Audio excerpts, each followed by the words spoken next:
আহ, শীতের রাত আর ছাদের এই বারবিকিউয়ের আমেজ। চারিদিকে শুধু কয়লার আগুন আর ধুর মিষ্টি গন্ধ। দেখুন তো একবার, মুরগির গোস্তের কাবাব আর গরুর শিক কাবাবের এই প্রস্তুতি। ম্যারিনেট করা মাংস যখন কয়লার তাপে ধীরে ধীরে পুড়তে থাকে তখন অপেক্ষা করাটাই খুব কঠিন।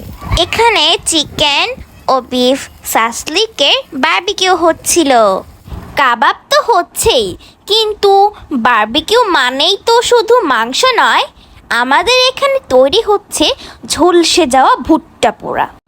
আর তার পাশেই ধিকি ধিকি আঁচে পুড়ছে নরম আলু পোড়া। হালকা শীত শীত লাগছে, তাই একটু উষ্ণতার জন্য চাই গরম পানীয়।